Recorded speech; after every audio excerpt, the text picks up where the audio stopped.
한 상대방이 대구 성서경찰서를 통해서 저를 무고 고소했어요. 그래서 그게 이제 공판에서 뭐 이렇게 진행되고 있는데, 이 과정 가운데 가짜 체포영장이 사용됐습니다. 사실은 상대방에게 형사 범죄가 있기 때문에 그 사람 혼자서 무고 고소를 할 수가 없다고 생각합니다. 분명한 형사 범죄가 있기 때문에 절대로 무고 고소를 할 수가 없어요. 그 사람을 부추기고 뒤에서 이렇게 무고 고소를 하게 해서 그 상대방의 죄를 덮으려고 했던 사람들이, 그런 공무원들이 있습니다. 내가 그렇게 생각합니다. 왜냐하면 이게 비정상적인 일이고, 이 과정에서 사건 번호도 바꿔놓고 공소장도 허위사실이 기록돼 있고, 또 이런 말도 안 되는 일로 사람을 체포하고 아무렇게나 진술과 다른 그런 조서를 작성해서 고소를 했다면 미안해서라도 이렇게 재판을 1년 이상 시끌면서 할 수 없겠죠. 보통 재판도 한 3번, 4번이면 끝나지 않습니까? 근데 제 고소장에 상대방의 운전자 바꿔치기 그 분명한 사실이 있고, 보충 서면에도 범인 도피도 있고, 상대방의 그 과실치상도 있고, 그건 다 수사를 통해서 확인된 거예요. 그러면 내가 이제 그런 사실 이외에 변호사법 위반이다, 공갈, 교통사고 공갈을 했다, 그런 것들 등등을 해서 고소를 하고 보충서면을 제출했지만 100% 다 제 말이 맞지 않다 하더라도 거기에 중요한 몇몇 범죄 사실이 수사 가운데 확인이 됐고 녹취도 있고 그 확인된 것들을 제출했으면 이거는 뭐 오래 갈 일이 아니라고 생각합니다. 이렇게 비정상적으로 공판에 회부해서 가짜 체포영장, 법원 전산에 나오지 않는, 그런 전산이 없는 체포영장 원본이 어디 있습니까? 그 가짜 아닙니까? 그 가짜를 이용해서 시민을 체포하는 이런 일들을 했던 사람들을 처벌한다든지 징계를 준다든지, 그러고 피해 시민을 이렇게 1년 이상씩 괴롭히는 일들을 중단해야 되지 않습니까? 근데 이게 내가 이제 이 사건을 통해서 깨닫게 된 것은요, 참, 사건 초기에 어떤 분이 이제 유튜브에 그 댓글에 이런 말씀을 하세요. 그때도 제가 이해를 못했습니다. 이 일들은 국제 변호사를 선임해야 된대요. 근데 나중에 알았습니다. 이 일은 수사기관에, 검찰청에, 경찰서에 관련된 문제이기 때문에 국내에서 변호사를 써서, 국내에서 변호사를 선임해서 할 수 없다는 거죠. 그 말씀인데, 제가 처음에는 이해를 못했는데 지금 이해합니다. 그게 무슨 말인지. 저는 서울에서 변호사를 3-4분을 만났습니다. 그 중에 한 분을 선임했었어요. 그건 나중에 말씀드릴게요. 그분이 진행하다가 저에게 돈을 돌려주셨습니다. 사건 다 파악하고 고생은 다 하고, 내가 돌려달라고 안 그랬어요. 그쪽에서 미안하다 그러면서 돌려줬습니다. 그 과정이 녹음되어 있습니다. 비정상적인 일이에요. 또 통영에서 어떤 변호사 한 분을 만났는데 제 사건을 보시고 양심적으로 말씀하시더라고요. 그분은 다른 지방으로 가서 변호사를 구하래요. 여기서 구하면 안 된다 그래요. 통영에서. 창원에서 통영에서 구하지 말라 그래요. 그렇게 말씀해 주셔서 내가 힌트를 얻었습니다. 그래서 부산으로 갔어요.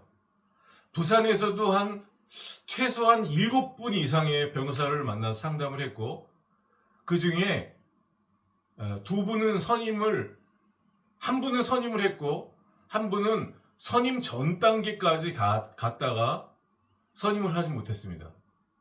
다 상대방 편을 들더군요. 제 변호사가. 그분들이 시키는 대로 의견서를 작성하면 제가 무고범이에요, 무고범. 그거를 인정해야지 이 문제 해결할 수 있다는 거죠. 내가 그걸 인정할 수 없다고 했습니다. 그래서 내가 이런 말까지 했어요, 변호사한테. 당신이 내가 선임한 변호사요? 아닌 거 상대방이 그 수사기관의 사람들이 당신을 선임했어. 얼굴이 빨개지더라고요. 그리고 저에게 받은 돈을 미안하다고 하고 즉각 돌려줬습니다. 나는 사실은 그 돈을 돌려달라고 하는 사실이 없어요. 그렇게 받아서 사건 다 파악하고 의견서 쓰기 직전이면 변호사 업무에 한 반 이상을 한 것입니다. 그거. 근데 한 푼도 안 받고 미안하다 그러고 2번씩이나 돌려줬고, 한 사람은 변호사 선임하기 전에 노골적으로 그런 것들을 보였기 때문에 선임하지 못했습니다. 그분들도 변호사업으로 대한민국에서 직업적으로 그런 일을 하려면 아마 이 일을 따질 수가 없나 봐요. 그래서 그리고 이제 이런 일도 있었습니다. 녹취사가 녹취를 있는 그대로 해주지 않는 거예요. 그것도 정상적인 일이 아니었는데, 그것도 예를 들어서 앞지르기를 해서 구부러진 길에서 앞지르기를 했다. 그 수사기관에서 그렇게 말을 한 것을 그거 다 들리는데 누가 들어도 다 굽은 길에서 앞지르기 했다. 그런 상대방의 그 표현이 다 녹음에 다 알아들을 수 있는데 이 사람은 그게 안 들린다는 거예요. 근데 그 굽은 길에서 앞지르기를 한 거는 도로교통법 22조 4항 위반이에요. 그래서 그 앞지르기 중과실이 들어가기 때문에 그거를 안 들린다 그러고 맨 처음에 저를 속이려고 그랬죠. 계속 따지니까 내가 고발한다고 그랬거든요. 나중에 이제 그것을 넣었습니다. 결국은 누구 부탁을 받았겠습니까? 내 전화를 해킹해서 상대방 그 녹취사 그들과 접촉을 하면서 뭐 어떻게 했겠죠? 녹취사가 왜 그런 식으로 하겠습니까? 저는 오늘 이렇게 녹음을 몇 가지 들려드리겠습니다. 22년 10월 18일 날 운전자 바깥치기를 상대방이 인정했습니다. 맨 처음에 남자가 운전했다고 했다가 본 사람이 있다고 그러니까 여자가 운전했다고 말했습니다. 자, 들어보세요. 그 차에 지금 선생님 차에 타고 있던 그 사람이 몇 명이에요? 네? 그러니까 운전석에 선생님 타고 계셨고 운전하셨던 분은 선생님 그 아닌가 봐요? 아니죠. 배당하고 옆에 여자친구, 그다음 뒤에 5명. 그 조수석에는 누가 앉았었어요? 거기 주차하실 때.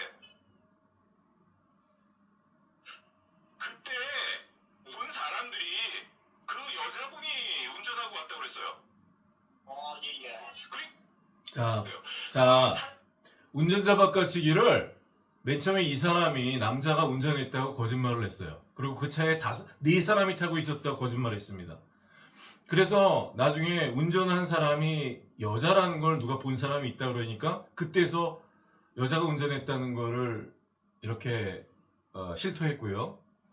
그리고 통영경찰서에서 22년 11월 달경에 운전자 바깥치기를 다 확인을 하고 저에게 상대방이 운전자 바꿔치기를 부인하지 않습니다. 그런 것을 말했습니다. 그런데 나중에 다 부인했습니다. 들어보세요. 운전자 바꿔치기 그것도 확인 못했어요 아직? 최병록한테 그거 확인 못. 최병록 부인해요? 네. 그럼 됐지. 그럼 근데 왜 나한테 지금 그런데 왜 조사관님이 지금 나한테 뭘 근거로 해서 운전자 바꿔치기를 했냐고 나한테 되묻는 거예요. 다 알면서 왜 자꾸 최병록 편을 드는 거예요? 공정하게 하세요. 내가 처음부터 이렇게 모든 통화나 문자나 우리 대화를 갖다가 내가 녹음하고 있는 거는 내가 좋지 않은 것을 감지하고 있기 때문에요. 만약에 이거 자, 보세요. 운전자 바꿔치기를 통영경찰서에서 알았습니다. 운전자 바꿔치기 뭐 대단한 범죄는 아니에요. 하지만 그 운전자 바꿔치기가 없으면 사기죄, 보험 사기죄 이런 것들이 좀 제가 이런 것들을 몰랐겠죠. 운전자 바꿔치기는 상대방의 여러 가지 범죄 사실을 입증할 때 그 문과 같은 역할을 했어요. 운전자 바꿔치기를 제가 이렇게 알았습니다. 범인이 자백을 했고 제가 녹취가 있고 이 녹취를 통영경찰서에 들려줬어요. 그리고 문자도 있기 때문에 문자를 또 제공했고 그리고 통영경찰서 교통팀에서 운전자 바꿔치기를 부인하지 않는다고 상대방 조사하고 난 다음에 그렇게 말했습니다. 그런데 이 말이 어떻게 변하는지 보세요. 몇 개월이 지나서 통영경찰서에서 운전자 바꿔치기 원래부터 없었다고 말합니다. 이제 들어보세요. 요거는 23년도 그러니까 몇 달 지나서예요. 이런 식으로 조작하는 것입니다. 운전자 바꿔치기를 모른다? 아니 그렇게 생각이 아니라 수사관이니까 정확하게 말해요. 모른다? 없었어요? 없었어요? 그러면 없었다? 범인 도피나 범인 뭐 도피 바꿔치기 이런 행위가 없었다. 없었다? 그러면 처음부터 그 여자가 운전을 했고 떳떳하게 그 여자였다? 그래요? 그렇게 판단해요? 뭐 의심 있으시면은 또 이제 그렇게 또 하시면 됩니다. 법적도 찾아보니다 법적 조치인데. 그럼 하시겠습니까? 그래요? 알았어. 동원도 하시고 진정도 하시고 하시지 않습니까?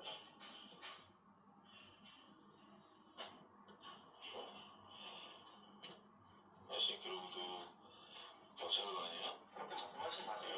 경찰관이 그렇게 거짓말을 이렇게 하면 말씀하시지 되나? 마세요. 뭘 말씀하세요? 내가 말할 권리가 있고 자, 거짓말을 밥 먹듯이 합니다. 입만 열면 거짓말을 합니다. 수사기관이 운전자 바꿔치기를 확인하고 범인 도피를 확인했는데 몇 개월 시간을 끌다가 다 뒤집어 버리는 것입니다. 그들은 제가 녹음이 없는 줄 알았나 봐요. 그들과 대화하는 것을 제가 녹음을 했는데 제가 그 녹음을 들려달라고 그래 이런 대화를 들려달라고 그래서 들려주지 않았더니 제가 거짓말을 한 줄 알았나 봐요. 그들이 운전자 바꿔치기를 부인하지 않는다고 조사 결과를 말해줘 놓고선 나중에 그 범죄를 저지른 사람들한테 뒷돈을 받았는지 뭐 커피를 얻어먹었는지 또 뭘 보장받았는지 모르지만 다 뒤집어 놓는 것입니다.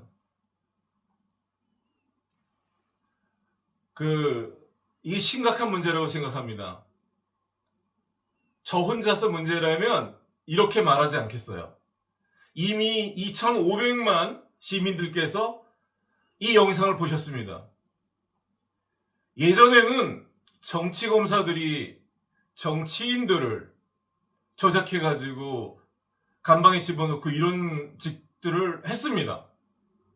근데 이제 경찰이 수사권을 가진 다음에 경찰과 검찰이 서로 견제하는 게 아니라 서로 봐주기식으로 경찰은 서민들에게 피해를 주고 검찰 중에 또 그런 정치검사들은 또 정치적인 일에 그래도 검사들은 있는 자들을 또 그렇게 하는 것 같아요.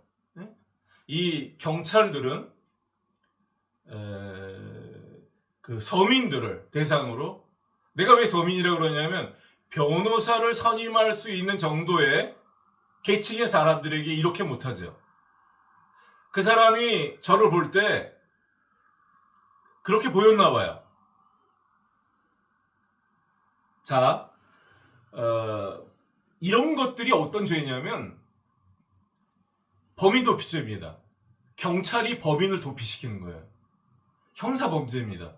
두 번째, 이런 죄가 있음에도 불구하고 통영경찰서에서 6사람이 저에게 무고 고소를 했습니다. 내가 이것을 고발했어요. 경남경찰청장에게 대검찰청에 고소했습니다. 입건됐습니다. 그런데 조사 한번 하지 않고 무고라는 거죠. 이게 무고입니까? 이게 무고입니까? 운전자 바꿔치기 범인 도피를 뻔히 다 조사해서 알면서 그런 사실이 없다고 말하는 건 이거 범인 도피예요. 그리고 그렇다고 무고로 저에게 건 거, 그게 바로 무고 조작 날조인 것입니다. 이게 어찌 저에게 그러겠습니까? 여러 시민들에게 같은 악행을 하고 있다고 생각합니다.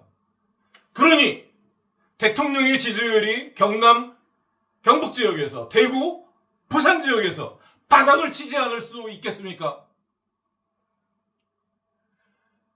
여기 부산 지역에서 반미 시위를 하면서 대통령을 대놓고 모욕하는 그런 시위를 하지 않겠습니까?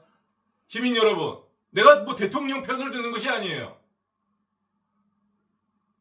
그렇지만 대통령과 대한민국의 오랜 우방, 미국을 이렇게 한 묶음을 만들어서 이렇게 프레임을 씌워서 모욕하고 대한민국 국민들을 선동하고, 그 예전에 전쟁도 겪어보지 못했고 대한민국의 그 근현대사를 잘 모르는 젊은 세대들을 이렇게 그런 말로 속이고 있기 때문에 제가 이렇게 말씀드리는 것입니다. 또 가능하면 인생을 살면서 저는 작은 일에는 부딪히지 않으려고 노력을 했습니다. 싸울 수 없어서가 아니라 싸우지 않았습니다. 민사, 형사, 제가 60살이 될 때까지도 그렇게 별로 해보지 못했습니다.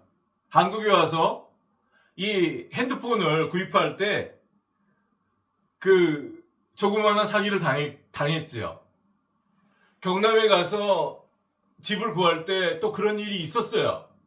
그래서 그것 때문에 경찰서를 가게 된 거지, 그 전에 민형사상으로 제가 고소해도 되는 일이 많았음에도 불구하고 그러지 않았습니다. 그렇게 해결하지 않았습니다.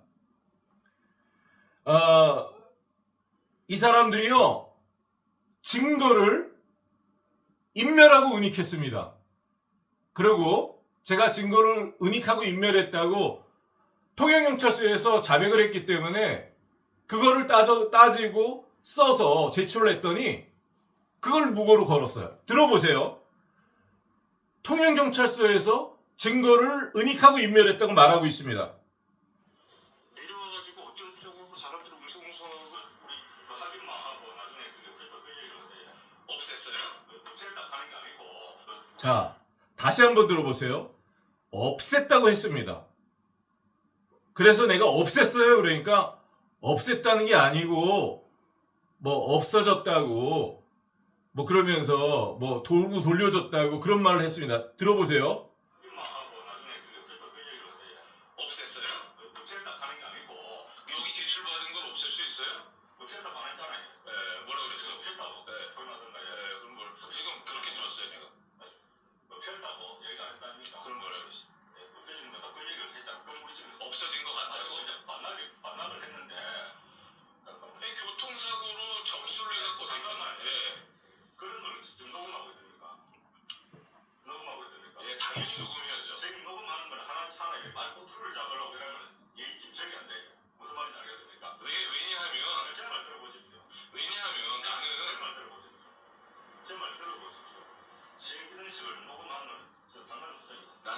제가요, 비밀리에 녹음하지 않았습니다.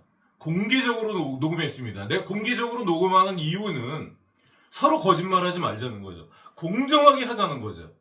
내가 만약에 이 녹음이 없었으면요, 무고죄로 뒤집어 씁니다. 이 사람들이 증거를 인멸했다고 말했습니다. 없앤 것은 인멸한 것입니다. 돌려준 것은 그 범죄가 나오는 그 장면을 돌려줬어요. 용의자한테. 그럼 그거는 대놓고선 증거를 인멸시키고 은닉하고 범인을 도피시킨 거예요. 이거에 경찰 규정이나 뭐 형법, 형사소송법을 말하기 전에 이건 말도 안 되는 것입니다. 있을 수 없는 일입니다. 어떤 범죄 증거를 경찰서에 갖고 왔는데 그걸 돌려줍니까? 그거 놓고 뭐 카페에서 혹시 원본 놓고 카페에서 갖고 가라고 하면 몰라도 그걸 돌려줘요? 이게 증거인멸이고 은닉입니다. 이렇게 했음에도 불구하고 무고로 거는 거죠. 저는 또 한 가지만 더 좀 들어보시죠. 그리고 정신없어. 사실이에요. 그리고 봐봐요. 아니 내가 조금 더 줄게요. 내가 조금 사고 당시에 그러니까. 선생님이 내리는 그거는 동영상을 그래 봤습니다. 알았어요. 이게 언제냐면요. 2022년 12월 26일입니다. 12월 26일까지 동영상 블랙박스가 없다고 했어요. 물론 그거 거짓말이에요. 저는 11월 2일 날 그들이 보여준 영상을 봤습니다.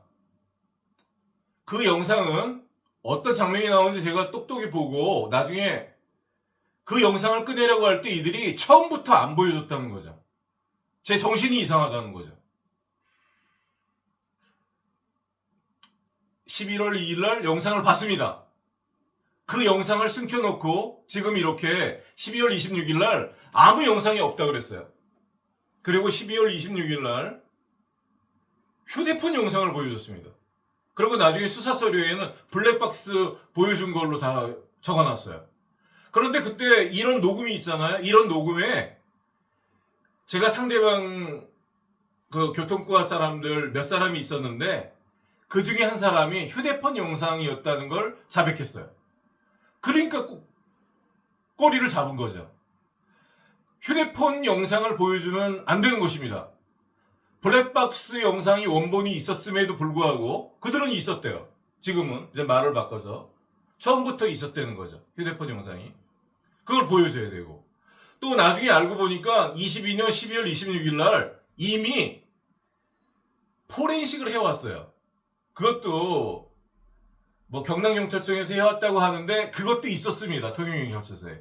그런데 포렌식 영상도 보여주지 않고 블랙박스 원본도 보여주지 않고 휴대폰 영상을 보여준 거예요. 그 휴대폰 영상에는 위변조된 가짜 장면이 있고 사건을 조작했기 때문에 내가 알아차려서 이건 위변조된 조작된 영상이라고 말했더니 나중에 휴대폰 영상이라고 자백을 했어요. 근데 제가 그 영상을 촬영하지 못하도록 굉장히 민감하게 했습니다. 하지만 녹음에 남았어요.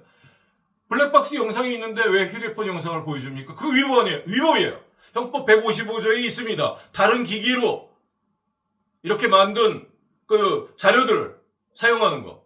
원본이 있음에도 불구하고. 그 영상에는 통영시 노을전망대에 갓길이 없는데 갓길이 있는 걸로 돼 있어요.